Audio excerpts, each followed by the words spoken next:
Hollow Tidings, champions. I welcome thee back to the Vanik Region, on the ever-gloomy Isle de Morrow. Okay, I'll stop now. Greetings and salutations, people of the internet. Austin here. Before we begin, I want to, once again, implore you to vote in my currently ongoing 250 sub-mega Pokemon celebration. I haven't gotten a single complete vote yet, and it's kind of worrying.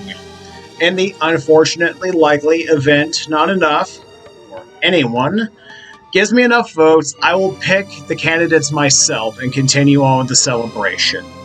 Okay, enough of that, let's move on. As the cold open said, I welcome you to the Isle de Morrow, the location of the DLC expansion for the Vanik region. Reports of the remnants of Team Ghoul setting up shop on the archipelago have been confirmed, and they need your help to finally put an end to whatever they're planning. While you're here, you might as well capture the unique Pokemon only found on these islands off the eastern coast of the Vanik region. Now, let's get started. Angraurus, the Spike Lizard Pokemon, the first of many new kaiju mons introduced in this DLC. This little fella is based on Anguirus, mainly from the Showa era. I mainly simplified our favorite spiky boy down to the base essentials and broke up the fairly monotone color scheme with some brown and orange for some flair. I do think I maybe could have pushed this just a little bit more so it wasn't just Anguirus drawn as a Pokemon, but I do like how this turned out overall. Anguirus was one of the major kaiju missing from the base region, so I'm glad I got to bring it back here as the opening act. Clairvoyant, the Reflector Spike Pokemon. Now for the evolution here, we take a look at my personal favorite version of Anguirus, the Singular Point version. Yes, I bask in your hatred. Feed me your view engagement with hate comments. Jokes aside, this Pokemon was actually a lot of fun to design, even if it was a bit of a pain in the ass at times. The biggest hurdle was the perspective on the tail spikes. Took me forever to get that right. I made it part Psychic type after the Singular Point version's ability to see into the future and block bullets with its spikes. So the back and face spikes are flowing with psychic energy, waiting to deflect anything thrown at them. The color scheme took a long time to nail down, but I'm happy with it overall. Vanikian Heracross, the Lightning Drill Pokemon. The only regional variant of this DLC, this Heracross has gotten a Megalon makeover. That's right, everyone's favorite electric beetle has finally gotten his due. I turned the hands into electrified drills, gave it more of a little bit of a lizard tail, and bulked up the central horn and made the central chest piece segmented and armored, all to better resemble its source material. I added a light stripe pattern along the sides of the body to reference Megalon and to give the design a little bit more color. I gave it Earth Eater to reference Megalon's digging ability without making it a bug ground type. This was a really fun regional variant to add. Gormetal, the Molten Blade Pokemon. We got back-to-back Gamera enemies here, something I really needed more of in the base region. This slicey fellow here is based off of Guiron, mainly the Rebirth version of the Kaiju. Someone suggested I base the design around a Gharial to make it more of a Pokemon, so I wasn't just drawing Guiron in a Pokemon style, and it was the right call. I also added in some chef elements to the design to play on this thing being a giant chef knife. Throw in the little mustache and the smoked chef hat and he's ready to cook. I made it a fire type for some type balancing in this DLC, and I thought these superheated sections would be fun to render. I was right, they were. Yaoskai, the Flying Horde Pokemon. The long hinted at rivals of Gamma Boost back from the original region. This tiny nightmare is based on Gamera's forever rival, Gauss. I went with the Showa era design for this stage since the design was fairly easy to translate over. The biggest hurdle was getting the proportions right, the wings taking a fair bit of time to get just the right size. I gave it premeditated to give them the dark type stab they would have had if this wasn't a sound type. Scream, the Flying Horde Pokemon. Evolves from Sky once it hits level 30 at night. This is based on the Heisei/Rebirth version of Gauss. The pose perspective of the feet were the biggest hurdle of this design. They took way longer than they should have to get to where they are now. I added black to the design to break up the large splashes of uninterrupted red and to reference some of the darker colorations Gauss has had over the years. The purple came from the Rebirth version color palette, something to really contrast against the angry color scheme.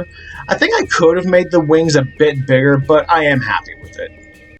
Kaisear, the legendary Pokemon. The evolved form of Arcanine, once it's given the Royal Pendant item, this goodish boy is based on King Caesar from Godzilla vs. Mechagodzilla.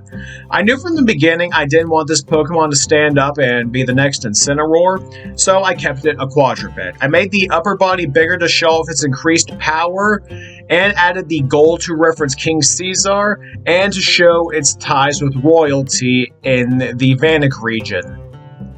I initially had the ears folded back like Arcanine does, but someone suggested I fold them over to make the design more dog-like, and boy were they right on the money.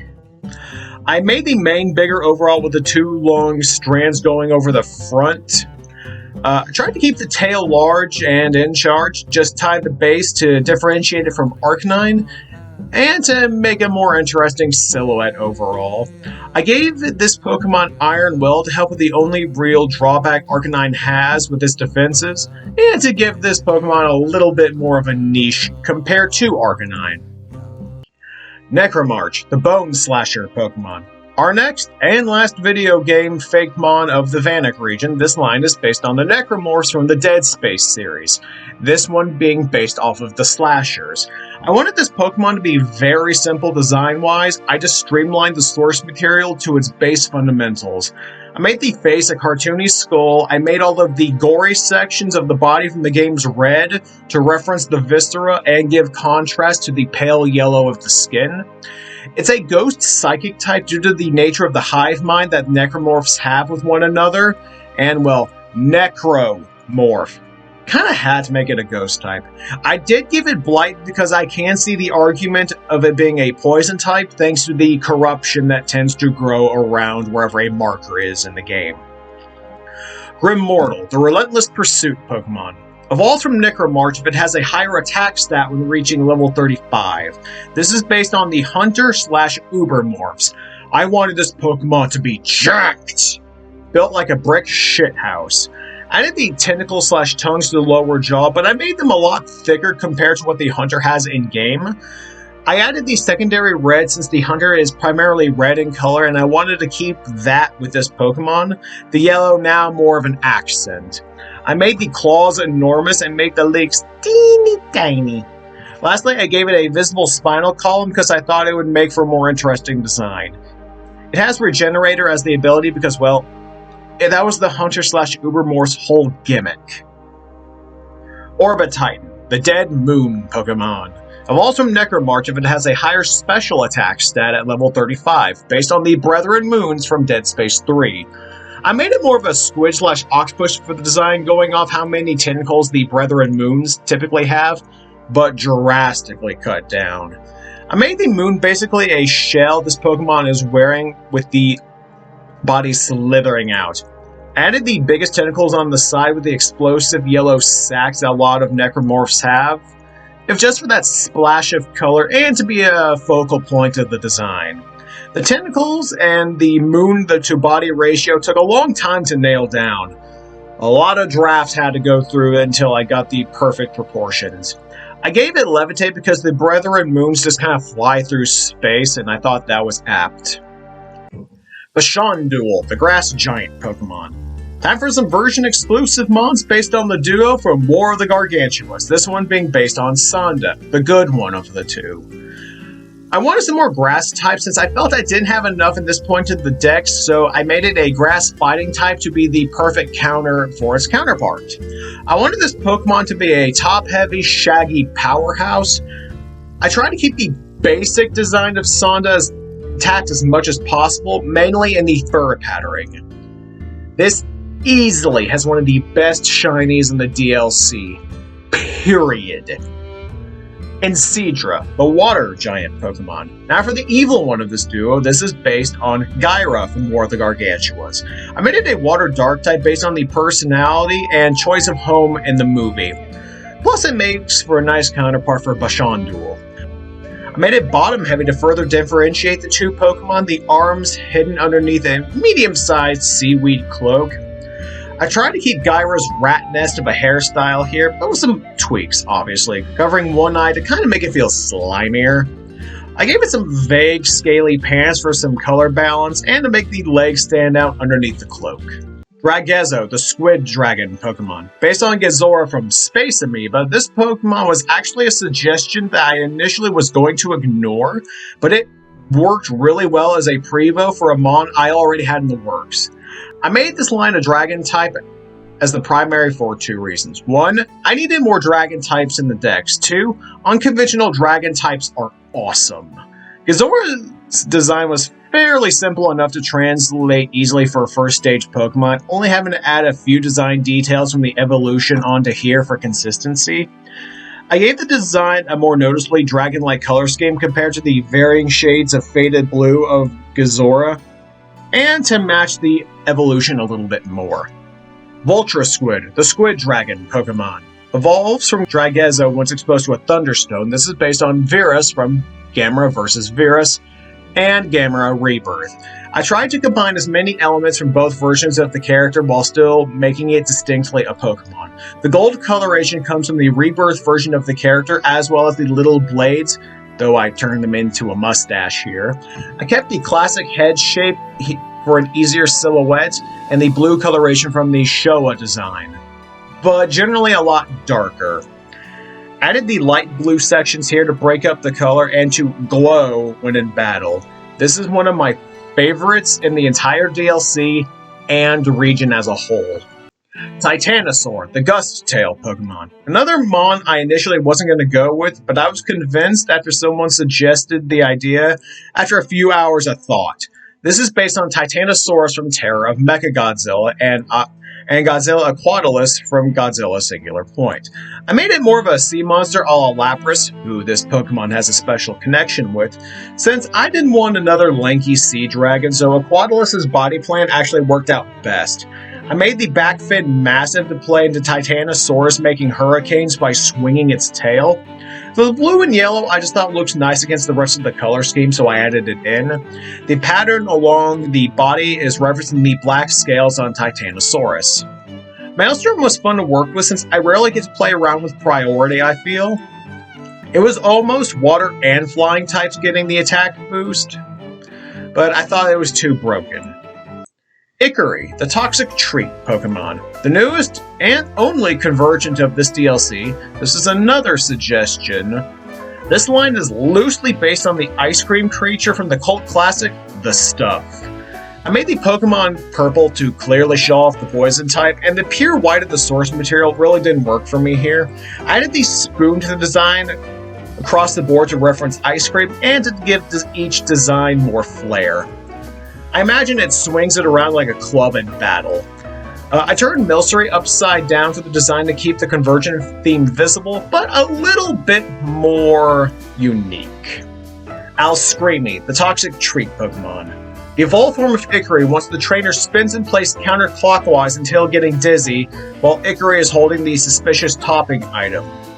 The award for the most contrived Evo method in the region goes to... I knew I wanted this Pokemon to incorporate ice cream pints in the design, initially being the hair ornaments, but once I concluded that wasn't going to work, I made it the lower body and added these spoons into the hair. The Evil Cherry, yes, it is specifically evil, was a suggestion I was all too happy to add. This is probably the most successful of the line, but I have one more Mon in this line to judge before we can make that call. Suspiserve, the sweet poison Pokemon. Evolved from Alscreamy once exposed to an ice stone, I have now incorporated ice cream sundaes into the mix. The icy bowl acts as the legs, moving around with the Pokemon's thoughts. I added the sprinkle for some decoration and color balancing, some whipped cream underneath the cherry to make it a little hat, Lastly, I added the giant waffle throne behind her. All in all, this is an alright Convergent Pokemon line. I really do like the color scheme specifically with this Pokemon. Spectyrant, the Bone Ape Pokemon. Based on the false king of the Hollow Earth, the Scar King himself. Initially, this was a dark fighting type based on how much of a dick Scar was, but I had too many dark types on the docket, so I changed it to a ghost type. And it was easier to incorporate his Bone Whip this way. I tried to keep the red coloring for the scars/patterning, but it didn't work out, so I made it a blue for contrast and to feel more ghosty. I made the Bone Whip, aka the Whip Slash, into a skeletal monkey tail with the crystal at the end, albeit recolored. I made this Pokemon as lanky as I could while still trying to make it feel strong. One of my favorite new additions to the DLC, but not as much as its counterpart. Shimafrost, the Ancient Esper Pokemon. Evolves from female to a Tundra at level 45 while holding the Ancient Crystal item. This is based on everyone's favorite scaly ice girl, Shimo. My favorite of the new evolutions added in this DLC. I knew the moment I was going to do this DLC, I wanted Scar and Shimo to be a part of it. The color balance of the magenta and purple took a while to nail down. The primary color being white was never in question, though. The psychic energies, crystals/ice, was my favorite thing to render overall in this DLC. It turned out so good! I do wish I'd made the Thagomizer a bit more unique. It's pretty damn close to Clairvoyant's. Too much for my taste now. Diaboligon, the Space Cyborg Pokemon. The first of the legendary Nemesis Trio, this is based on Gigan across the board. Mainly the Showa and Final Wars versions. Initially, this was way closer to being Gigan, just drawn in the Pokemon style, so this took a few tries to get to where it is in all of its roostery glory. I tried to make the Chain Slosh/Sickle Blades work, but they never looked good, so I just made them sharp-bladed wings. The majority of the back and head's color scheme comes from Final Wars Gigan, where the underbelly is primarily the Showa era. This and the next two Legendaries were major omissions Kaiju-wise from the original region that I rectified here. Crystastral, the Crystal Dragon Pokemon. The second member of the Nemesis Trio, this spiky prick is based on Godzilla. I almost made this a dark rock type to be in line with the rest of the trio, but I didn't want 1,000, this is Tyranitar all over again. To differentiate it from the other Space Godzilla mons, I based this off of the flying form where it's covered in crystals. I gave it a pseudo-throne to sit on, with the crystals trapping the back and legs of this Pokemon, so only the arms, head, and tail are able to move around freely.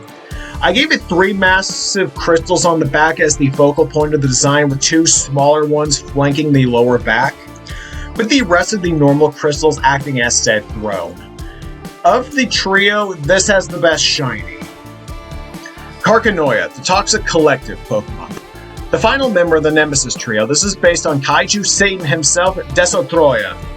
I went with the crab form of this Kaiju to set it apart from the others who went with the final form from the end of the movie. I tried to incorporate as many elements from the other stages of that Kaiju, mainly the head wings referencing the wings from the final form. The arms took a long time to get right since nothing looked good for the longest time. The color scheme was slightly easier than that, the overall balancing only taking a few tries to nail down with some help. This is my personal favorite of the 3 legendaries introduced here. If you're curious why it's a poison type, it's because of the Oxygen Destroyer killing everything around it when activated, which I spun as a poison. Poison this Pokemon was born from. Anywho, UB Smoke, Malevolana, the Bad Shrimp Pokemon. Alright, the first of the new Ultra Beasts introduced, and immediately it's a meme pick. This is based on EB from the Evil Bong series. Yep, that's a thing. I added this mon strictly because of Gingegeist being based on the Ginger Dead Man, the 2 franchises being tied at the hip. The face took a minute to simplify and dehumanize, for lack of a better word, to be more fitting of an Ultra Beast. The red diamond representing her lipstick. I disconnected the tube/arms from the body to feel more alien, and I added the pink smoke to feel more psychic type. I love the classification of this Pokemon. It just makes me laugh.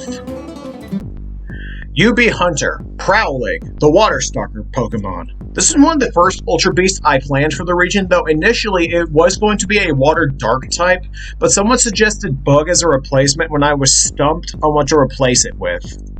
So I turned it into a Water Strider, this being one of the easiest designs to work with. The arm placement and sizes took a little bit of work to get down, but I had the broad strokes of this design nailed down in the first draft. I love the eye stalks on top so the face can be as featureless as it is currently. A simple design overall, but one I felt like I didn't need to over-design like I tend to do with some of my other Pokemon. UB Tunnel, Malignant, the Poison Mole Pokemon. Based on the creatures from the titular Burrowers movie, this is the hardest Ultra Beast design out of the new ones by far. Back and forth I went with a body plan, trying to match the movie design as much as I could. But that changed when the creature designer from the movie posted some of their concept art for alternate designs. Then this Pokemon started coming together. The arms act like jackhammers, digging through the dirt with poison-tipped claws. This comes from the paralytic venom that the burrowers have in the movie to paralyze their prey. I did try to give it eyes for a minute, but the little lines here worked best for a giant alien mole thing. This is my personal favorite of the new designs, despite the immense hassle I went through. UB Bloom, Plantasm, the giant rose Pokemon. Another big omission from the original region, this is based on Biolante, mainly the rose form from the first part of the movie. Easily the best name out of all of the DLC mons. The head is the only physical part of this Ultra Beast. The rest of it is made out of ectoplasm held together by the core in the middle of its body. This was going to be a grass dragon type at first, but I didn't want it to step on Carnifang's metaphorical toes, so I went with Ghost to play on the spirit trapped within Biolante. I made the arms look like the more iconic Biolante form to give the design some grit and draw in the eye. The Thorn were a last minute idea I threw in it, and I'm glad I added them. This is, I think, my favorite Ultra Beast of the DLC. Not the best design, just overall favorite. UB Dancer, Wuxi Emperor, the martial dance Pokemon. The next two are a little bit more unorthodox. This one is based on Chinese lion dancers and the Dragon Emperor from the third Mummy movie. I wanted to give those movies some representation here and to give myself a little bit of a challenge. I knew I couldn't go with a traditional Chinese dragon kung fu fighter. Been done by artists far better than me, plus that one works as an Ultra Beast. So I went with a Phalanx situation and had each segment be alive and work in unison to move in battle. The stilt legs were a suggestion over the initial sticks I had, and I am so glad I listened to them. It adds a lot. The 5 orbs over the body represent the 5 Chinese elements: water, fire, steel, earth, and wood. I wanted this Pokemon to be colorful, as traditional lion dancer costumes tend to be very vibrant. UB King, Dynasting, the Blazing Ruler Pokemon. Now this one is based on the Scorpion King from The Mummy Returns. I went out of my way to not make it a rock type. If you know, you know. I went with Fire type only because I hadn't made a Fire type Ultra Beast yet, and I needed a secondary type to work off of for this design. I wanted this Pokemon to have a built-in decoy to fool their foes, so the small torso you see is actually a lure, and the real face is up front. I gave it a Pharaoh Nemes. I think that's how you pronounce it. It's the traditional crown you see in a lot of depictions of pharaohs, with a flame decoration on top for some flair. I had the legs folded underneath the body as it floats in the air. The claws not connected so they can fly out towards their opponents. I gave it 2 tails because the Scorpion King had 2 tails, and I thought it made for a more interesting design overall. I love the shiny here. Mwah! UB0, Exorcisor, the Skull Basher Pokemon.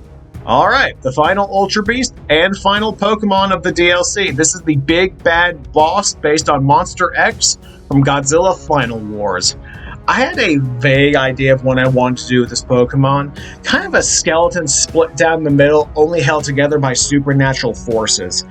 The split face is the most effective part of the design in my opinion. The arms and posts were inspired by ARMS characters since this thing can stretch out its arms to attack. The head that were on Monster X's shoulders became the hands with little ectoplasm fangs. I tried to be sparing with the ectoplasm as to not undercut Plantasm, so they're only in a few select spaces here. If you're curious, I do have plans for Kaisear Ghidorah down the line, so just stay tuned for that in the future. Well, with that, we can finally put the Vanik region back in its crypt to sleep until things once again go bump in the night. I am very happy with this DLC expansion. Easily the best one so far. I had enough ideas to easily create another horror region, but I had to stop myself here, otherwise I would never stop. This is far from the end of kaiju and horror-based mons, however. They'll just show up in other regions when you don't expect them. Some of them don't make sense. Sometimes they do. Stay tuned. So keep an eye on this channel for more if you like what you saw here today. Like and subscribe and let me know what your favorite new additions to the region were. While y'all hopefully vote in the sub celebration I have going on still, we're going to be headed east to the Mihan region. This is Austin, signing out.